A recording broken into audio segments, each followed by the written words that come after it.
जय हिंद दोस्तों। आज के इस इम्पॉर्टेंट लेक्चर में हम सभी डिस्कस करेंगे 27 जून 2025 के करंट अफेयर्स को। तो आप इस पूरे लेक्चर को बहुत ही ध्यान से लास्ट तक जोड़ देखिएगा।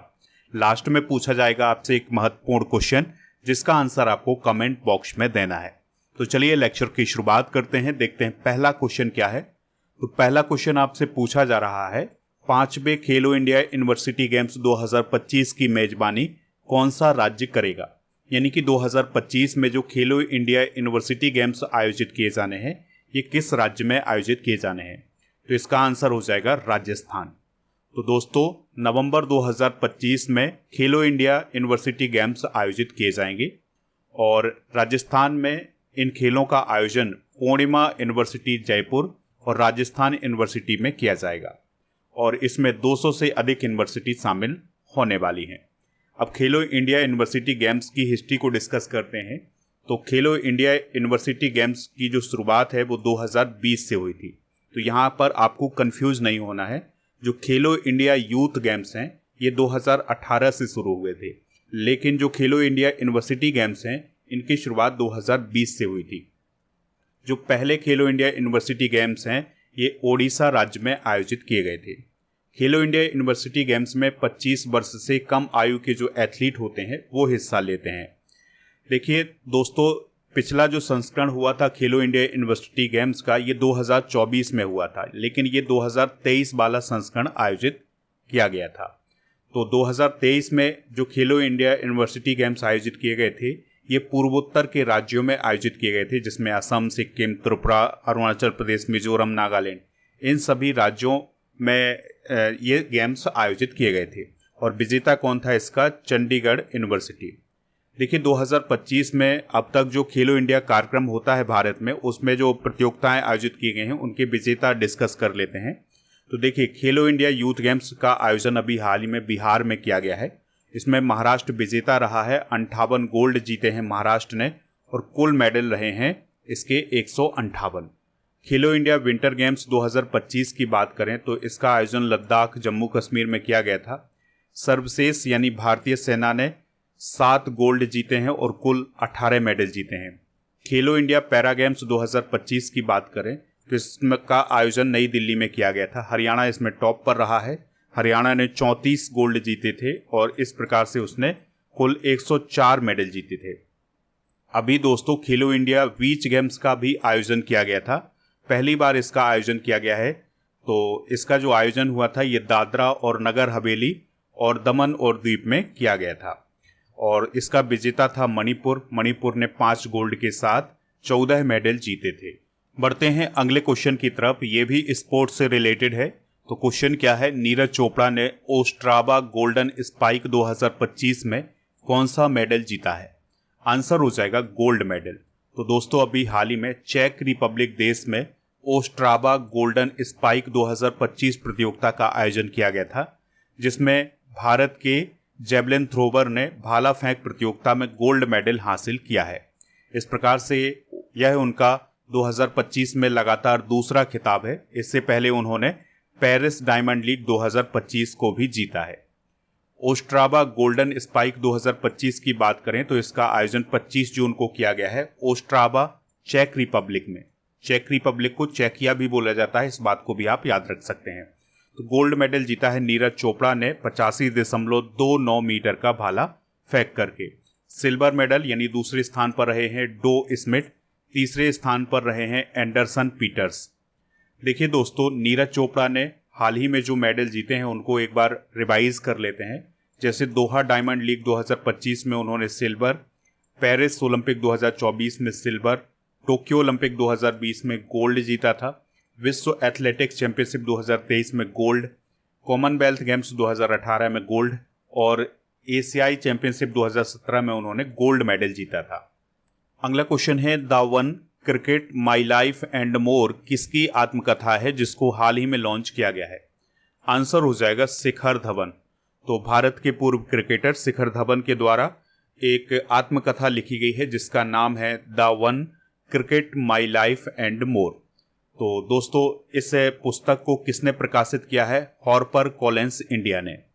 और इस पुस्तक में शिखर धवन ने अपने बचपन से लेकर के इंटरनेशनल क्रिकेट तक का जो उनका सफ़र रहा है उसके बारे में बताया है। यहाँ पर एक क्रिकेटर की आत्मकथा की बात हुई है, तो चलिए कुछ प्रसिद्ध क्रिकेटरों की आत्मकथाएं डिस्कस करते हैं। जैसे सचिन तेंदुलकर की आत्मकथा है playing it my way. VVS Laxman की आत्मकथा है 281 एंड बियॉन्ड। और दोस्तों विराट कोहली की जो जीवनी है उसका नाम है driven the Virat Kohli story. Sourav Ganguly की आत्मकथा है ये century is not enough. Yuvraj Singh की है the test of my life. Sunil Gavaskar की है सनी डेज। और सैन वॉर्न की जो आत्मकथा है उसका नाम है नो स्पिन माई ऑटोबायोग्राफी। अगला क्वेश्चन है बांग्लादेश की अंतरिम सरकार ने किस दिन को नया बांग्लादेश दिवस घोषित किया है? आंसर हो जाएगा 8 अगस्त, यानी कि 8 अगस्त को अब बांग्लादेश में नया बांग्लादेश दिवस मनाया जाएगा। ठीक है, तो बांग्लादेश में जो अंतरिम सरकार है उसके द्वारा ये फैसला लिया गया है। देखिए ये दिवस किस दिन को रिलेट करता है, तो 8 अगस्त 2024 को नोबेल पुरस्कार विजेता मोहम्मद यूनिस ने बांग्लादेश के मुख्य सलाहकार के रूप में शपथ ली थी। तो इस घटना को याद करने के लिए ही अब 8 अगस्त को नया बांग्लादेश दिवस मनाया जाएगा। आपको याद ही होगा कि मोहम्मद यूनिस से पहले शेख हसीना यहाँ की प्रधानमंत्री हुआ करती थी, फिर उन्हें देश छोड़कर बाहर जाना पड़ा और फिर इसके बाद जो मोहम्मद यूनिस हैं वो बांग्लादेश के मुख्य सलाहकार बनते हैं। अभी वो वहीं पर हैं और कुछ दिनों में वहाँ पर चुनाव भी होंगे, तो आने वाले समय में देखते हैं कि वहाँ पर कौन सी सरकार बनती है। इसके अलावा दोस्तों अंतरिम सरकार ने यह भी फैसला लिया है कि 5 अगस्त को जुलाई विद्रोह दिवस के रूप में भी मनाया जाएगा। तो ये फैसले लिए गए हैं बांग्लादेश में। बांग्लादेश की बात करें तो दोस्तों बांग्लादेश ने पाकिस्तान से स्वतंत्रता की घोषणा की थी 26 मार्च 1971 को। ढाका इसकी कैपिटल है। राष्ट्रपति हैं मोहम्मद शहाबुद्दीन। मुख्य सलाहकार हैं मोहम्मद यूनिस। टका यहाँ की करेंसी है। दोस्तों आपको ये भी याद रखना है कि भारत के वो कौन कौन से स्टेट हैं जो बांग्लादेश के साथ अपनी सीमा शेयर करते हैं। तो इसमें पहला स्टेट है पश्चिम बंगाल, दूसरा है असम, तीसरा है त्रिपुरा, चौथा है मिजोरम और पांचवा है मेघालय। सबसे ज़्यादा जो सीमा है वो लगती है पश्चिम बंगाल की। इसकी सीमा 2217 किलोमीटर लगती है। और बांग्लादेश के साथ भारत का बॉर्डर कितना है? 4096 किलोमीटर का। तो ये फैक्ट भी आप नोट कर सकते हैं। अगला क्वेश्चन है कटार गामा एसाला महोत्सव 2025 किस देश में शुरू हुआ है? तो यह महोत्सव मनाया जा रहा है श्रीलंका में। ठीक है, तो श्रीलंका के कटार गामा में इसका आयोजन किया जा रहा है और इसका जो प्रमुख आयोजन है यह महादेवला मंदिर में आयोजित किया जा रहा है। ठीक है, ये जो महादेवला मंदिर है यह भगवान स्कंद यानी कि कार्तिकेय को समर्पित है। यह जो महोत्सव आयोजित किया जा रहा है यह हिंदू, बौद्ध और मुस्लिम समुदायों द्वारा समान श्रद्धा से मनाया जाता है। भारत और श्रीलंका के बीच धार्मिक सांस्कृतिक संबंधों का ये प्रतीक माना जाता है। ठीक है, तो ये कुछ बेसिक जानकारी है इसके बारे में, आप इसे नोट कर सकते हैं। अगला क्वेश्चन है संघाई सहयोग संगठन यानी एससीओ के रक्षा मंत्रियों की बैठक 2025 किस देश में आयोजित की गई है? तो यह बैठक चाइना में आयोजित की गई है। तो दोस्तों यह बैठक 25 और 26 जून को आयोजित की गई है चाइना के किंगदाओ में। और इसमें भारत का प्रतिनिधित्व किसने किया था? रक्षा मंत्री राजनाथ सिंह जी ने। तो राजनाथ सिंह जी ने आतंकवाद के खिलाफ भारत की जो जीरो टॉलरेंस की नीति है उसको दोहराया है। उन्होंने ये कहा है कि हम आतंकवाद को बिल्कुल भी सहन नहीं करेंगे। ठीक है, इसके अलावा उन्होंने इस बैठक में 22 अप्रैल 2025 को जो पहलगाम जम्मू कश्मीर में आतंकवादी हमला हुआ था उसका भी जिक्र किया है, जिसमें 26 निर्दोष नागरिक मारे गए थे। बात करते हैं एससीओ की, तो इसे संघाई कोऑपरेशन ऑर्गेनाइजेशन या संघाई सहयोग संगठन या एससीओ के नाम से जाना जाता है। इसकी स्थापना 15 जून सन 2001 को हुई थी संघाई चाइना में। बीजिंग चाइना में इसका मुख्यालय है। इसकी ऑफिशियल लैंग्वेज हैं चाइनीज और रूसी और वर्तमान में इसका अध्यक्ष कौन है? चाइना। ठीक है, इसके 10 मेंबर हैं जिसमें भारत, चाइना, रूस, पाकिस्तान, ईरान और Kazakhstan, Tajikistan, Uzbekistan, Kyrgyzstan, Belarus ये सभी शामिल हैं। अच्छा, 10वां मेंबर कौन बना है? बेलारूस बना है। इस बात को आप याद रखिएगा। भारत और पाकिस्तान 2017 में इसमें शामिल हुए थे। एससीओ का उद्देश्य क्या है? सदस्य देशों के बीच राजनीतिक, आर्थिक और सुरक्षा सहयोग को बढ़ावा देना।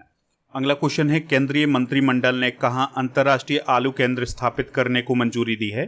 आंसर हो जाएगा आगरा। तो दोस्तों जो अंतर्राष्ट्रीय आलू केंद्र है ये आगरा में स्थापित किया जाएगा और इसकी घोषणा अभी हाल ही में 25 जून 2025 को केंद्रीय मंत्रिमंडल के द्वारा की गई है। और दोस्तों ये जो अंतर्राष्ट्रीय आलू केंद्र होगा ये आगरा के सिंगना नामक स्थान पर होगा। इसकी लागत कितनी होगी? 111.5 करोड़ रुपए। और दोस्तों यह जो केंद्र बनाया जा रहा है यह इंटरनेशनल पोटैटो सेंटर का दक्षिण एशिया क्षेत्रीय केंद्र होगा। दोस्तों इसका उद्देश्य क्या है, यानी कि ये जो सेंटर स्थापित किया जा रहा है इसका उद्देश्य क्या है? आलू और शकरकंद की उत्पादकता को बढ़ाना। यहाँ पर बात हुई है इंटरनेशनल पोटैटो सेंटर की, तो चलिए इसके बारे में बात करते हैं। इसकी स्थापना 1971 में हुई थी लीमा पेरू में। जो पेरू देश है उसकी जो कैपिटल है लीमा, उसमें इसका मुख्यालय है। अगला क्वेश्चन है, एग्जिम बैंक व्यापार सम्मेलन 2025 का आयोजन कहाँ किया गया है? तो इसका आयोजन नई दिल्ली में किया गया है। तो दोस्तों 24 जून 2025 को एग्जिम बैंक व्यापार सम्मेलन 2025 का आयोजन किया गया है और इसमें मुख्य वक्ता के रूप में कौन शामिल हुई थी? वित्त मंत्री निर्मला सीतारमण। इसका विषय क्या था? विकसित भारत के लिए निर्यात आधारित विकास का निर्माण। दोस्तों इस सम्मेलन के दौरान जो निर्मला सीतारमण जी हैं, जो हमारे देश की वित्त मंत्री हैं, उन्होंने लखनऊ, इंदौर और ब्राजील के साओ पाउलो में एग्जिम बैंक के नए कार्यालयों का आभासी रूप से यानी वर्चुअल रूप से उद्घाटन भी किया है।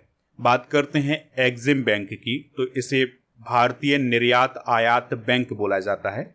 इसकी स्थापना 1982 में हुई थी। मुंबई महाराष्ट्र में इसका मुख्यालय है। इसका स्वामित्व है भारत सरकार के पास और इसका उद्देश्य क्या है कि अंतर्राष्ट्रीय व्यापार को वित्तीय सहायता और प्रोत्साहन देना। यानी कि जब दो देशों के बीच में व्यापार होता है तो उसमें महत्वपूर्ण भूमिका कौन निभाता है? एग्जिम बैंक निभाता है। ठीक है, तो ये जो निर्यातक होते हैं उनको ऋण और बीमा सहायता प्रदान करता है। अगला क्वेश्चन है, हाल ही में दक्षिण पूर्व एशिया के किन दो देशों ने एक दूसरे पर प्रतिबंध लगाया है? तो आंसर हो जाएगा थाईलैंड और कंबोडिया। तो दोस्तों भी हाल ही में थाईलैंड और कंबोडिया ने एक दूसरे देशों पर बैन लगाया है, क्योंकि इसकी शुरुआत 28 मई 2025 को होती है। तो 28 मई 2025 को एमराल्ड ट्रायंगल क्षेत्र में दोनों देशों के सैनिकों के बीच झड़प हो जाती है, जिसमें एक कंबोडिया का सैनिक शहीद हो जाता है। इसके बाद दोनों देशों के बीच में टेंशन बढ़ जाती है और अब दोनों देशों ने ये फैसला लिया है कि वो एक दूसरे देश पर बैन लगाएंगे। जैसे कंबोडिया ने थाईलैंड पर फलों, सब्जियों, बिजली, इंटरनेट और मनोरंजन सामग्री के आयात पर रोक लगा दी है। इसके जवाब में थाईलैंड ने कंबोडिया जाने वाले नागरिकों और पर्यटकों पर रोक लगाई है। तो इस प्रकार से दोनों देश जो हैं वो आपस में भिड़ गए हैं।